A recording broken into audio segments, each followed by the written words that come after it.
আমাদের ত্রিপুরার মহিলা টিম নিয়ে আমাদের সত্যি অনেক আশাবাদী, কেন কি আমাদের এই এক সপ্তাহে ট্রেনিংয়ের মধ্যে আমাদের অনেক সফলতা পেয়েছি এবং ত্রিপুরাবাসীর কাছে আমার একটাই অনুরোধ, সবাই আমাদের জন্য আশীর্বাদ করবেন যাতে আমরা সাকসেস করে আমরা আসতে পারি। আবার ওই কবে নাগাদ খেলাটা হচ্ছে? 27 মার্চ থেকে 30 মার্চ অব্দি বিহার গয়াতে। কতজন খেলোয়াড় নিয়ে যাচ্ছেন?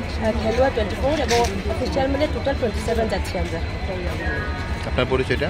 আমি সুভাষিতা, ত্রিপুরা কাবাডি কোচ, গার্লস টিমের।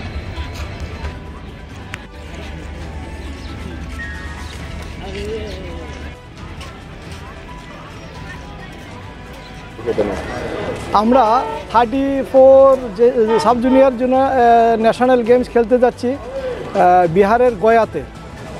অনেক দিন পর যাচ্ছি। বিগত আমরা 6-7 বছর ধরে এই AKFI MSR kabaddi federation of ইন্ডিয়ার যে গেম ন্যাশনাল গেমটা হয় এতে অংশগ্রহণ করতে পারি নাই। এতে নানা কারণ, আমাদের এখানে একজন ক্রিমিনাল লোক আছে রূপক দেবরায় বলে, উনি আমাদের থেকে সিটিং করে টিমটা নিয়ে গিয়েছেন। উনি হরিয়ানা, দিল্লি, রাজস্থান ওইখানের টাকার বিনিময়ে ওইখানের প্লেয়ারদের উনি খেলার সুযোগ করে দিয়েছেন। তারপর অনেক ঝামেলার পরে AKFIতে আমাদের যে লিটন স্যার, হুলু স্যাররা, অনেক সুবীর স্যাররা গত ফেব্রুয়ারি মাসে কটকে, উড়িষ্যার কটকে AKFIর সাথে বহুত ফাইট করে ওনাদের থেকে যে অ্যাপ্লিকেশনটা আছে ওইটা নিয়ে এসেছেন। এখন আমাদের এই প্রথম সাব জুনিয়র টিম ওইখানে অংশগ্রহণ করতে যাচ্ছে। কতজনের টিম?